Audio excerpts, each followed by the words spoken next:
इस कार्यक्रम में प्रोफेसर स्टीवन हॉकिंग की कमेंट्री और राय के जरिए ब्रह्मांड के निर्माण का लेखा जोखा लिया गया है। हेलो, मेरा नाम है स्टीफन हॉकिंग, एक भौतिकी शास्त्री, अंतरिक्ष विज्ञानी और एक स्वप्न दृष्टा। हालांकि मैं चल फिर नहीं सकता और बात भी एक कंप्यूटर के जरिए करता हूं, लेकिन मेरे दिमाग की उड़ान बहुत ऊंची है। उसे किसी सहारे की जरूरत नहीं। मैं ब्रह्मांड से जुड़े अहम सवालों के जवाब ढूंढता रहता हूं, जैसे कि क्या जिंदगी का कोई मतलब है? क्या इस खूबसूरत बेमिसाल दुनिया में हमारे वजूद की कोई वजह है? मैं पता लगाना चाहता हूं कि जिंदा होने का क्या मतलब है। जरा सोचिए, इंसान होने का मतलब ही है सच्चाई की हद पर रहना। आप खुद देखिए, हम इंसान बड़े ही उत्सुक जीव हैं। हम सवाल करते हैं, जवाब ढूंढते हैं। क्या हम इस सबसे बड़े सवाल का जवाब दे सकते हैं? क्या जिंदगी का कोई मतलब है? आपको शायद ये लगे कि यह सवाल तो फिलॉसफी का है, मगर मैं जानता हूं कि फिलॉसफी तो खत्म हो चुकी है। मेरे हिसाब से विज्ञान इसका जवाब दे सकता है।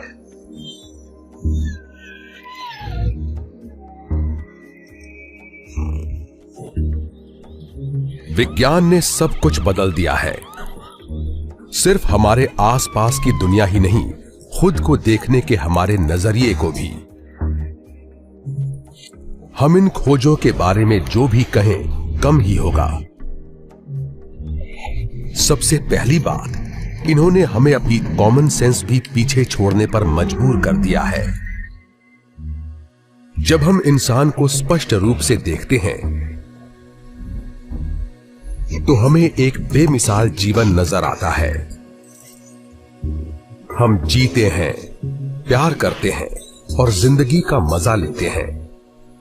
कभी कभी कानून भी तोड़ते हैं और गलत हरकतें करने लगते हैं। हम सबकी उम्मीदें, सपने और इच्छाएं होती हैं, मगर जिंदगी का मतलब जानने से पहले हमें यह बात मान लेनी होगी कि यह सब फिजिक्स के अलावा कुछ भी नहीं है।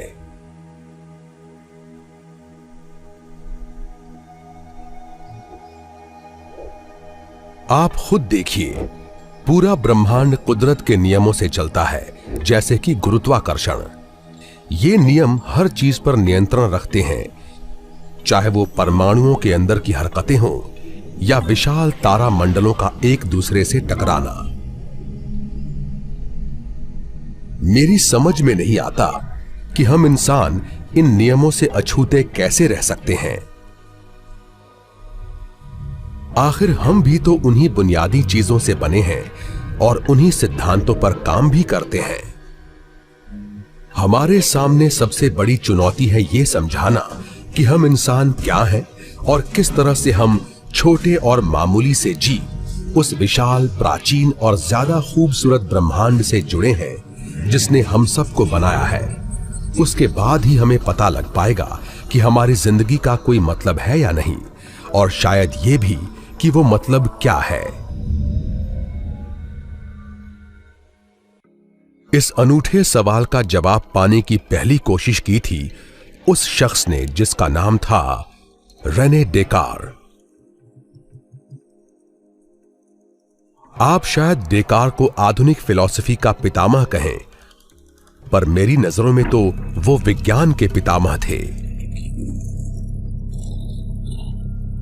डेकार ने ही पहली बार कहा था कि इंसान दो मूल चीजों से बना है, शरीर और दिमाग। उन्होंने शरीर की रचना के हिसाब से उसके चित्र बनाए। उनके हिसाब से हमारा शरीर एक जीव वैज्ञानिक मशीन है, मगर उन्हें इस बात का पूरा भरोसा था कि दिमाग बिल्कुल अलग है। उन्होंने एक मामूली से थॉट एक्सपेरिमेंट से इसे साबित भी किया। उन्होंने कल्पना की कि उनका शरीर है ही नहीं और वो एक भूत की तरह हवा में उड़ रहे हैं।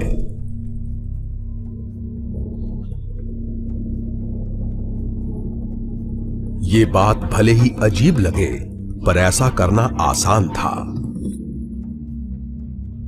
फिर ये कल्पना करने की कोशिश की कि उनका दिमाग भी नहीं है, मगर वो ऐसा कर नहीं पाए। जाहिर है, बिना दिमाग के आप कोई कल्पना कैसे कर पाएंगे। तब उन्होंने इसे एक लाइन में बताया, मैं सोचता हूं इसलिए मेरा वजूद है। वो मानते थे कि बुनियादी तौर पर शरीर और दिमाग दो अलग अलग चीजें हैं। ये दोनों आपस में कैसे जुड़े हैं, इसका पता लगाकर ही हम ये जान पाएंगे कि जिंदगी के मतलब का वैज्ञानिक आधार क्या है। इस मामले में भी डेकार अपने वक्त से काफी आगे थे। उन्होंने कहा कि हमारा दिमाग हमारी रीढ़ के ऊपरी किनारे पर बने एक छोटे से उभार पाइनियल ग्लैंड से जुड़ा होता है। हालांकि वो पूरी तरह से सही तो नहीं थे, पर डेकार काफी करीब जरूर थे। आज हम भी जानते हैं कि हमारा चेतन मन हमारे दिमाग की ही देन है। वो अंग इतना जटिल है कि मैं तो उसे दंग कर देने वाला मानता हूं।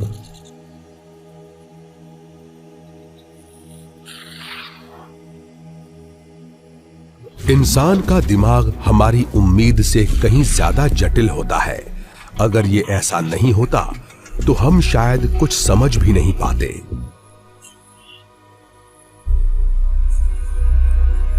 उसके अंदर भी उतने ही ब्रेन सेल होते हैं जितने कि हमारी आकाश गंगा में तारे हैं। 1000 करोड़, थोड़ा बहुत आगे पीछे हो सकता है। जब ये आपस में जुड़ जाते हैं तब हमारे ब्रह्मांड के तारा मंडलों से कहीं ज्यादा कनेक्शन बन जाते हैं। आप शायद ये भी कहें कि दिमाग का अध्ययन करना न्यूरोसाइंस का काम है, मगर चूंकि दिमाग भी इलेक्ट्रोमैग्नेटिज्म जैसे बुनियादी बलों पर ही काम करता है, इसलिए सोच भी फिजिक्स की ही बात हो जाती है, तेज जटिल फिजिक्स की।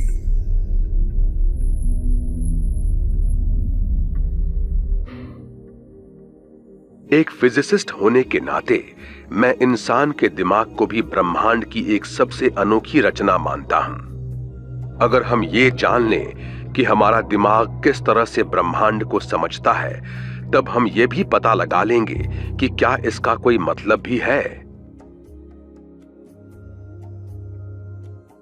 प्राचीन यूनानियों ने सबसे पहले ये सवाल उठाया था कि क्या दिमाग भी कुदरत के नियमों से चलता है। ये एक ऐसी बात थी जो अगली 20 सदियों तक ठंडे बस्ते में पड़ी रही। आखिरकार अगर हम सभी एक जैसे हैं तो फिर जिंदगी का क्या मतलब है? शायद कोई मतलब नहीं है। नहीं, हमें इतनी जल्दी नहीं करनी चाहिए। अब आप कैम्ब्रिज में ही इंसान के एक आम दिन को ले लीजिए। 3 लोग कैन नदी में एक सुहाने दिन का मजा ले रहे हैं। ये नदी कई कॉटेजों के बीच से होकर बहती है। इन लोगों का शरीर इनके दिमाग से नियंत्रित हो रहा है और ये एक दूसरे से बात कर सकते हैं, एक दूसरे को और अपने आसपास के माहौल को समझ सकते हैं। ये एक गाना भी बजा सकते हैं, एक दूसरे से प्यार कर सकते हैं। इनकी दुनिया बेमानी नहीं है, बात बिल्कुल अलग है। इनकी दुनिया का एक मतलब है। इनके लिए तो एक दूसरे को देखना भी एक मतलब रखता है। इस हद तक कि लोग लापरवाह भी हो जाते हैं।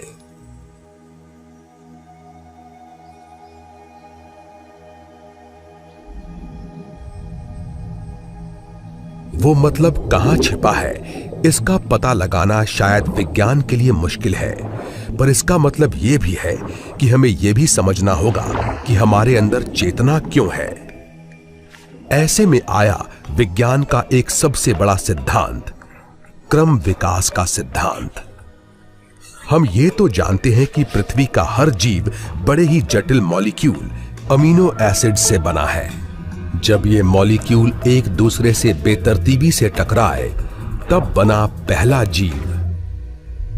कई 100 करोड़ साल के दौरान उन जीवों का विकास हुआ और आखिर में बने कई कोशिकाओं वाले जीव, दिमाग वाले जीव।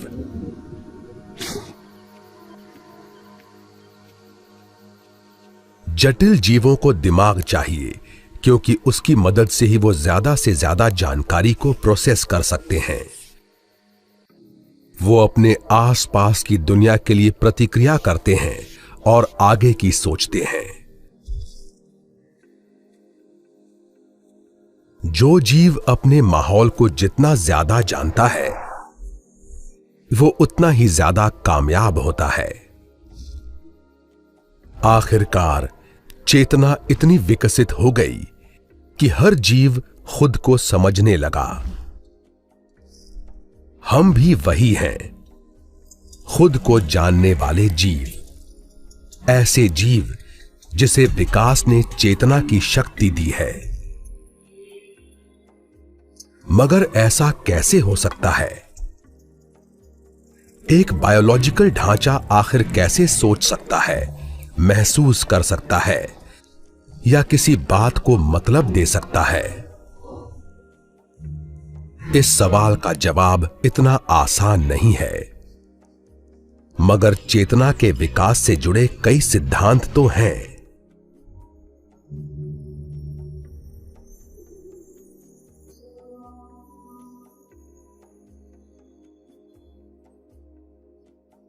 (1970) के दशक में एक मैथमेटिशियन जॉन कॉनवे ने कैम्ब्रिज में अनजाने में ही एक बड़ी खोज कर दी।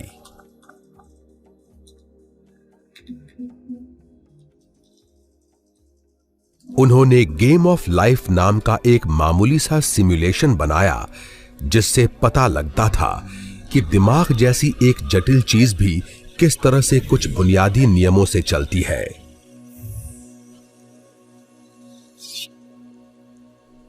उस सिमुलेशन में एक ग्रिड थी जो शतरंज के बोर्ड की तरह चारों दिशाओं में दूर दूर तक फैल रही थी। उस ग्रिड का हर चौखाना या तो रोशन था जिसे वो जिंदा कहते थे, या उसमें अंधेरा था जिसे वो मुर्दा कहते थे।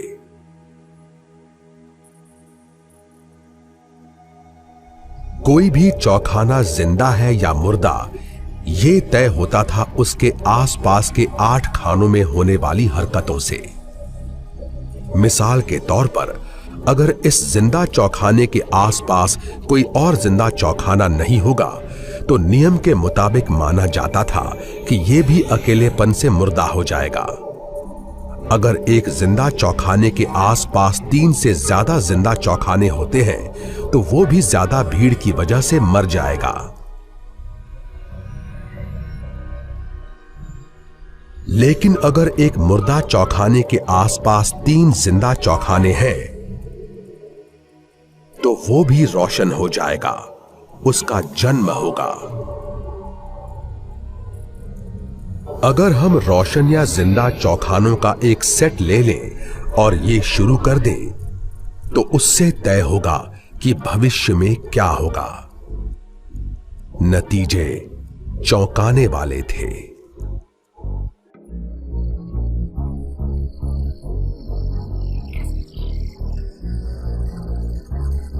जब ये प्रोग्राम चला तो अलग अलग आकार अपने आप बनने और खत्म होने लगे। कई आकार एक दूसरे से टकराते हुए ग्रिड के पार जाने लगे, मगर कई चीजें, कई प्रजातियां ऐसी थीं जो आपस में संपर्क में थी। कुछ तो अपनी संख्या भी बढ़ा रही थी, जैसे असली दुनिया में जीव बच्चे जन्मते हैं। ये जटिल गुण बड़े ही बुनियादी नियमों से पैदा होते हैं, जिनमें चाल या प्रजनन की बात तक नहीं होती। हम ये मान सकते हैं कि गेम ऑफ लाइफ जैसी कोई चीज सिर्फ कुछ बुनियादी नियमों के सहारे बड़े ही जटिल गुण पैदा कर सकती है।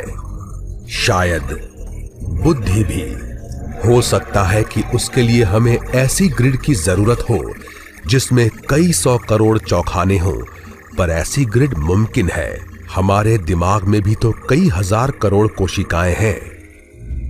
इस लिहाज से मुझे तो यही लगता है कि इंसान का दिमाग जो मतलब पैदा करता है वो एक विशाल, एक बड़े जटिल सिस्टम से पैदा होते हैं और वो बड़े ही मामूली नियमों से चलता है। इसका मतलब है डेकार सही थे, शरीर और दिमाग अलग है। शरीर और दिमाग भौतिक चीजों से बने हैं। दिमाग उस लगातार बदलती चीज की ही देन है।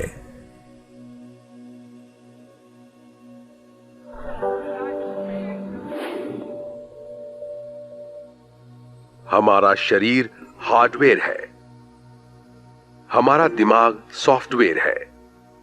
वैसा ही सॉफ्टवेयर जिससे मैं आपसे अपनी बात कह पा रहा हूं। मगर इससे एक समस्या खड़ी होती है, हमारी इच्छा की समस्या। जब मैं छोटा था तब मेरे पिताजी मुझे डॉक्टर बनाना चाहते थे, मगर मैंने फिजिक्स पढ़ना पसंद किया। अब लगता है कि मेरा फैसला सही था, क्योंकि अब जो स्थिति है उसमें तो मैं बड़ा ही बुरा डॉक्टर साबित होता। मतलब मैंने सही फैसला लिया था, या ये मेरी पसंद थी ही नहीं। शायद मैं अपनी इच्छा को लेकर भ्रम में हूं। बात यह है कि अगर मेरा दिमाग कुदरत के सख्त नियमों से चलता है तो जाहिर है कि मैंने जो रास्ता चुना था वो पहले से तय था। सच तो यह है कि वैज्ञानिकों ने यह पता लगा लिया है कि हम जो भी फैसले लेते हैं उनके ऊपर कई चीजों का असर होता है, जैसे कि बिजली। आप शायद मेरी बात का बुरा नहीं मानेंगे। अब मान लीजिए कि हम एक सर्जरी देख रहे हैं जिसे अवेक ब्रेन सर्जरी कहते हैं। इससे स्नायुओं की बीमारियां ठीक की जाती हैं।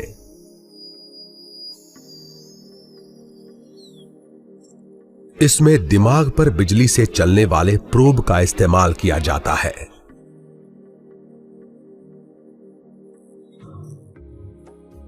अगर हम दिमाग के सही हिस्से को बिजली से उत्तेजित करें तो हमारे मन में हाथ, पैर या चेहरा हिलाने की इच्छा पैदा होती है।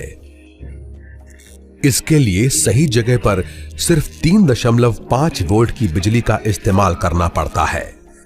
मरीज तो यही सोचता है कि वो फैसला उसने लिया है, मगर सच ये है कि फैसला डॉक्टर ने लिया है। हम ये कल्पना भी कर सकते हैं कि आने वाले दिनों में आधुनिक टेक्नोलॉजी की मदद से डॉक्टर किसी के दिमाग को अपने वश में कर लें और शायद उसे प्यार भी करवा दें, मगर बेचारा इंसान तो यही सोचेगा कि वो अपनी मर्जी से वो सब कर रहा है। सच्चाई तो इसके उलट है। वो करामात होगी उसके दिमाग में मौजूद फिजिक्स की। बहुत से लोगों को यह सोच ही डरावनी लगती है, क्योंकि वो मानते हैं कि इससे हमारी इंसानियत खत्म हो जाएगी और हम ना सिर्फ एक मशीन बन जाएंगे बल्कि ऐसी मशीन बन जाएंगे जो बुरी ताकतों के हाथों की कठपुतली होगी। हो सकता है कि मैंने फिजिक्स और बायोलॉजी में से किसी एक को चुनने का फैसला किया ही न हो। शायद फिजिक्स के नियमों ने पहले से ही मेरा करियर तय कर दिया था। शायद ऐसा ना हो। हम हमेशा कुदरत के नियमों से किसी बात का अंदाजा नहीं लगाते। हम हमेशा ये नहीं बता सकते कि पासे पर कौन सा अंक आएगा, जबकि यह पूरी तरह से फिजिक्स है। अगर हम उसे एक बड़े जटिल सिस्टम से जोड़ दें तो किसी चीज का अंदाजा नहीं लगा पाना नामुमकिन होगा। ऐसा एक सिस्टम देखने के लिए आपको घर से बाहर निकलना होगा। आप ये तो जानते ही हैं कि हम हमेशा लगातार बदलते मौसम पर नजर रखते हैं, खासकर तब जब हम गर्मियों में दावत देने वाले हों। कितना अच्छा होगा अगर हमें मेहमानों को बुलाने से पहले यह पता लग जाए कि मौसम सुहाना रहेगा। सुहाने दिन का अंदाजा लगाना बड़ा ही आसान है। हम ये तो जानते हैं कि हमारा वायुमंडल किस तरह से गर्मी और दबाव पर प्रतिक्रिया करके बादल और गरज तूफान पैदा करता है। मगर यह भी सच है कि हम चाहे लाख कोशिश कर लें, पर यह नहीं बता सकते कि किसी खास जगह पर एक खास वक्त पर मौसम कैसा रहेगा।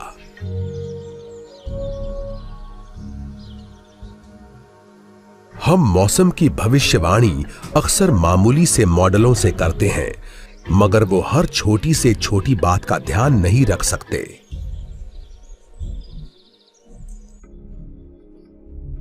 मगर उन छोटी छोटी बातों के अंजाम काफी बड़े होते हैं।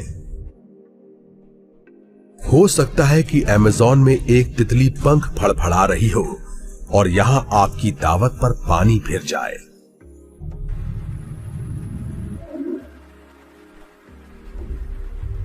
ये बड़ा ही जटिल सिस्टम है।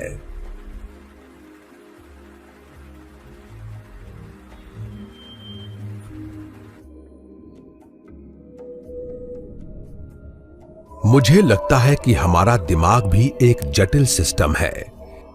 पृथ्वी के वायुमंडल की तरह हम भी फिजिकल नियमों से चलते हैं, पर हमारे बारे में भी अंदाजा नहीं लगाया जा सकता। दिमाग भी हमारे सिर के अंदर के मौसम जैसा ही है। हमारी इच्छा वो प्रक्रिया है जो उस वक्त सामने आती है जब इस बड़े ही जटिल सिस्टम के सामने एक पसंद आती है।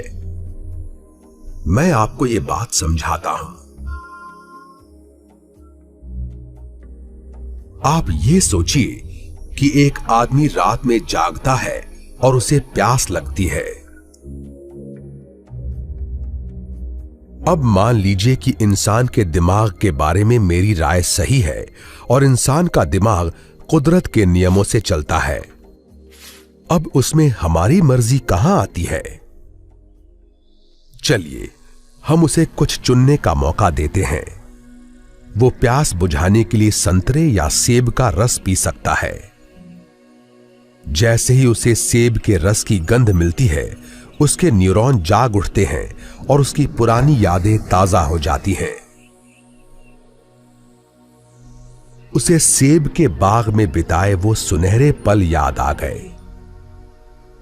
वो फौरन फैसला कर लेता है। उसका फैसला हैरान भी नहीं करता। वो तय कर लेता है। उसकी पसंद को ही हम उसकी इच्छा कहते हैं। मगर यह बात भी फिजिक्स से ही जुड़ी है। पीछे देखें तो मैंने भी एक फिजिसिस्ट बनने का फैसला किया था।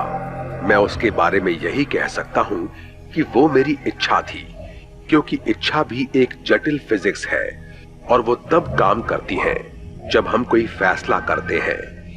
लेकिन अगर हमारी पसंद सिर्फ फिजिक्स है, तो कहीं ऐसा तो नहीं कि हम खुद भ्रम में हैं और जिंदगी का कोई मतलब ही नहीं है?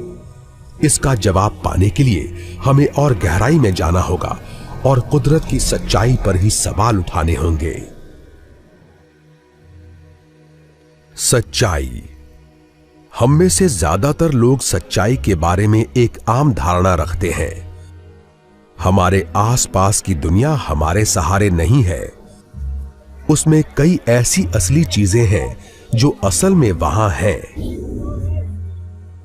मगर विज्ञान हमारी इस बुनियादी राय से ही पर्दा हटाने की कोशिश कर रहा है और वो जिंदगी का मतलब जानने की कोशिश कर रहा है। अब इस छोटी सी लड़की को ही ले लीजिए, जो मोन्जा इटली के एक भीड़ भरे बाजार में घूम रही है। उसके लिए हकीकत है आवाज, रंग, स्वाद और गंध, जो आधारित है उन जानकारियों पर जो उसकी इंद्रियां उसके दिमाग को भेज रही हैं। अगर हम ये मान लें कि दिमाग भी हमारे सिर के अंदर एक मौसम व्यवस्था जैसा ही है जो फिजिक्स से चलता है पर उसका अंदाजा नहीं लगाया जा सकता, इससे सच्चाई अपने आप ही टूटने लगती है। वो सबके लिए अलग अलग होती है। मेरे लिए जो हकीकत है वो शायद आपकी या इस मछली की ना हो। इसकी हकीकत तो इस गोल फिश बोल तक ही सीमित है। हर चीज बंद और ढकी हुई। मुझे नहीं लगता कि एक सच्चाई दूसरे से बेहतर होती है। इसका मतलब है कि सच्चाई देखने वाले के दिमाग में होती है। जब हम इसके बारे में सोचते हैं तो लगता है कि हमारा नजरिया पूरी तरह से सही नहीं है। हमें तो यही लगता है कि इंसान की आंखें हमारे आसपास की दुनिया को अच्छी तरह से देख लेती हैं, मगर हमारी ये सोच भी सही नहीं है। हमारी आंखें एक बहुत छोटी सी जगह को ही अच्छी तरह से देख पाती हैं, हाथ भर दूर हमारे अंगूठे के बराबर की जगह को। हमारी आंखें हमारे दिमाग की ऑप्टिक नर्व को बिजली के सिग्नल भेजती हैं। जहां ये नर्व हमारी आंखों से जुड़ती है, उस जगह का मतलब है कि हमारी आंखों में ब्लाइंड स्पॉट 2 होते हैं, मगर हम 2 ब्लैक होल से अपनी धुंधली दुनिया को नहीं देखते। इसकी वजह है हमारा एक बेहतरीन अंग जिसे दिमाग कहते हैं। हमारा दिमाग सभी दरारें भर देता है और वो आंखों से आने वाले मामूली से सिग्नलों को बाहर की दुनिया के एक 3 डायमेंशनल मॉडल में बदल देता है। हम इन्हीं मानसिक मॉडलों को सच्चाई कहते हैं। मगर ये बात जानकर हम जिंदगी का मतलब समझने के और कितने करीब पहुंचेंगे। देखिए, पहले तो ये एक बुरी खबर लग रही थी। अगर सच्चाई भी हर इंसान के दिमाग में बना एक मॉडल ही है, तो फिर वो मतलब कहां से मिलेगा? इसका मतलब है कि दुनिया में सच्चाई जैसी कोई चीज ही नहीं है। ये बात भले ही अजीब लगती हो कि सच्चाई के बारे में हमारी राय पर शक करना सही है, मगर मुझे लगता है कि जिंदगी का मतलब जानने के लिए हमें इस सवाल का जवाब ढूंढना ही होगा कि स्वतंत्र सच्चाई है भी या नहीं।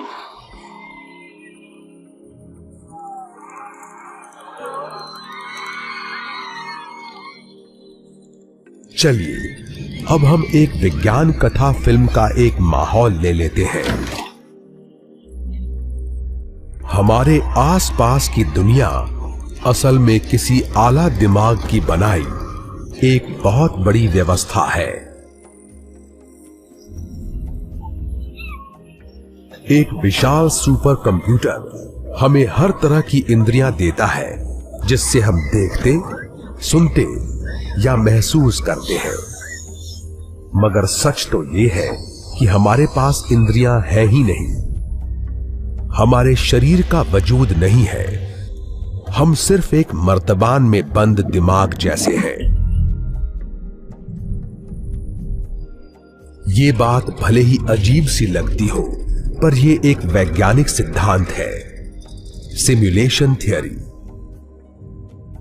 हम अब इतना जानते हैं कि हम जो भी सच्चाई देखते हैं वो हमारे दिमाग में एक बेहद शक्तिशाली सुपर कंप्यूटर से दी गई है, और वो सिमुलेशन इतना सटीक होता है कि हमें उसका अंदाजा भी नहीं होता। मगर अब सुनिए असली बात, इससे खास फर्क नहीं पड़ता। डेकार्ट की बात सही थी। हम सोचते हैं, इसलिए हमारा वजूद है। यह हैमबर्गर भी शायद एक कंप्यूटर कोड से ज्यादा कुछ नहीं है।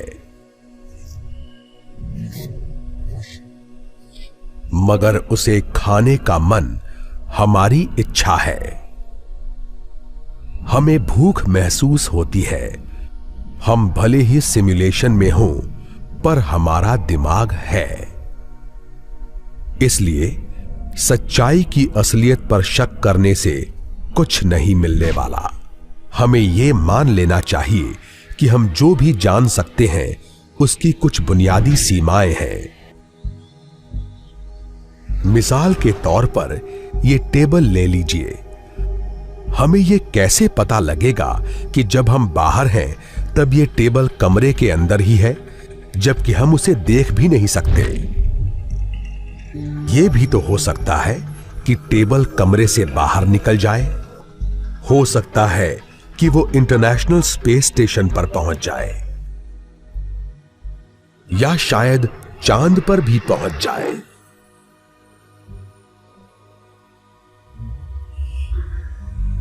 इतनी लंबी सैर के बाद वो शायद उसके पहले ही कमरे में लौट आए जब आप कमरे के अंदर आते हैं। माना कि ऐसा शायद ही हो सकता है, पर हो तो सकता है।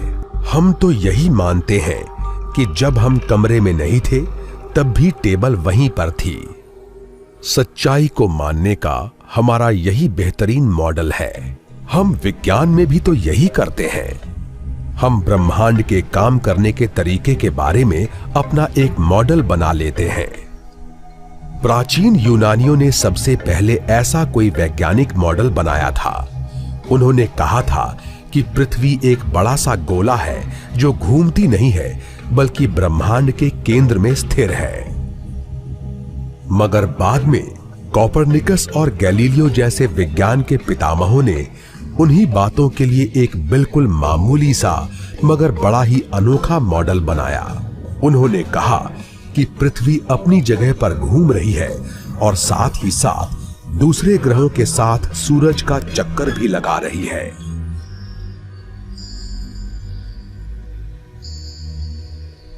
मगर दोनों ही रायों को सही नहीं माना जा सकता, क्योंकि वो भी मॉडल थे और हर मॉडल की तरह वो भी वैसे ही मॉडल थे जो हमारे दिमाग ने हमारी सोच के आधार पर बना लिए थे। सच तो ये है कि हम फिजिसिस्ट हमेशा ऐसे मॉडल बनाते रहते हैं, मगर उन मॉडलों की सच्चाई को साबित कर पाना नामुमकिन है।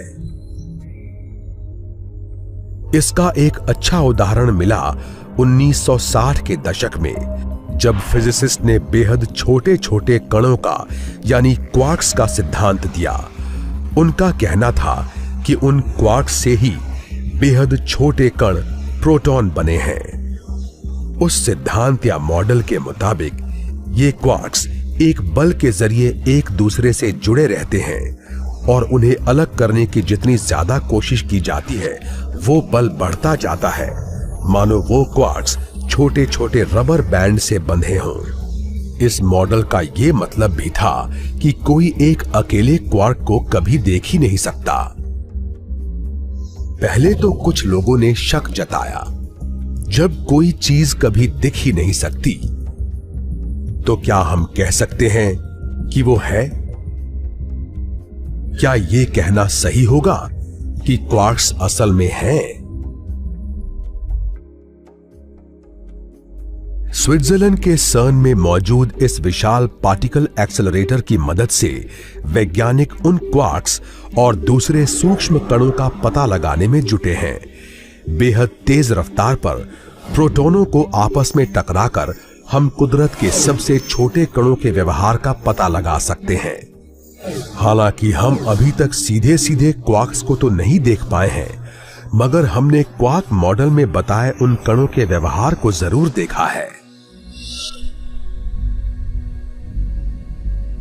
तो क्या क्वार्क वाकई है?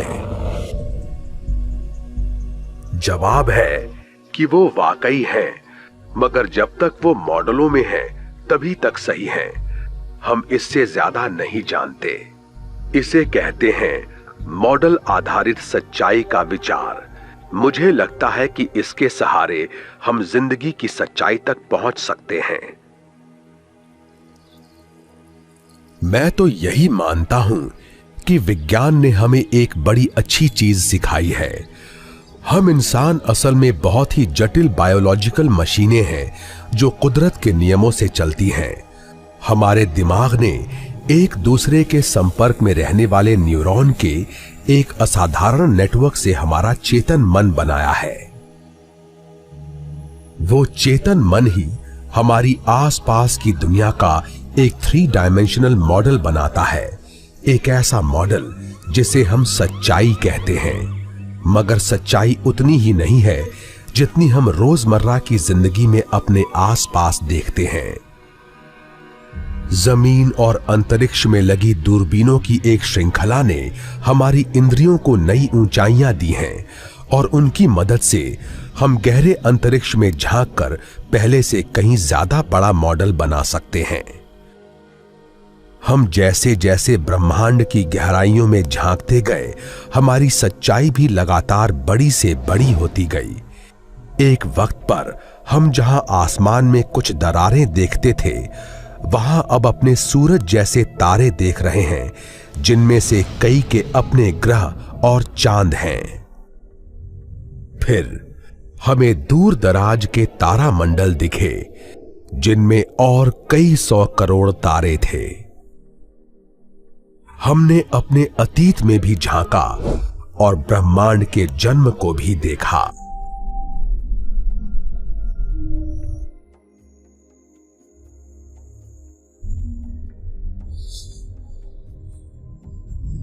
ये सब हमारे ब्रह्मांड का 1370 करोड़ साल पुराना इतिहास हमारे दिमाग में एक मॉडल की तरह कैद है। मगर जिंदगी का मतलब ढूंढने की कोशिश में ये हमें कहां ले जाएगा, इसका जवाब मेरी नजरों में बिल्कुल साफ है। वो मतलब भी असल में सच्चाई के उस मॉडल का ही एक हिस्सा है जिसे हम अपने दिमाग में बनाते हैं। अब इस मां और बच्चे को ले लीजिए। ये दोनों अपने अपने चेतन मन में सच्चाई का अपना अपना मॉडल बनाते हैं। बच्चा अपने आसपास की जगह का मॉडल बड़ी बारीकी से बनाता है, मगर वो शायद ये नहीं जानता कि वो अभी 5वीं मंजिल पर है। मां का दिमाग भी सच्चाई की एक तस्वीर बनाता है। उसके लिए तो अपने बच्चे के लिए उसका प्यार उतना ही सच्चा है जितना कि उसके हाथ में मौजूद फोन। ये भी कह सकते हैं कि हमारा दिमाग सिर्फ सच्चाई का ही अंदाजा नहीं लगाता, वो हमारी भावनाओं और मतलब का भी अंदाजा लगाता है।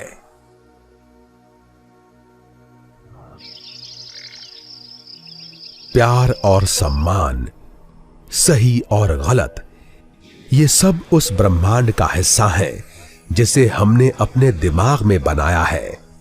वैसे ही जैसे वो टेबल, ग्रह या एक तारा मंडल। ये बड़ी अनोखी बात है कि हमारा दिमाग, जो असल में कणों का एक संग्रह है, वो फिजिक्स के नियमों से चलता है और वो ना सिर्फ सच्चाई का अंदाजा लगाता है बल्कि उसे मायने भी देता है। जीवन का अर्थ वही है जो आप इसे देना चाहते हैं। मुझे तो यही लगता है कि हम सभी ब्रह्मांड को मायने दे रहे हैं। खगोल शास्त्री कार्ल सेगन ने एक बार कहा था, हम सभी ब्रह्मांड का ही एक रूप है। जीवन का मतलब सिर्फ हमारे दिमाग की हदों में ही रह सकता है। हम ये भी कह सकते हैं कि जिंदगी का मतलब कहीं और नहीं, हमारे दिमाग में ही छिपा है। इस लिहाज से कई मायनों में हम सबसे बड़े रचयिता हैं।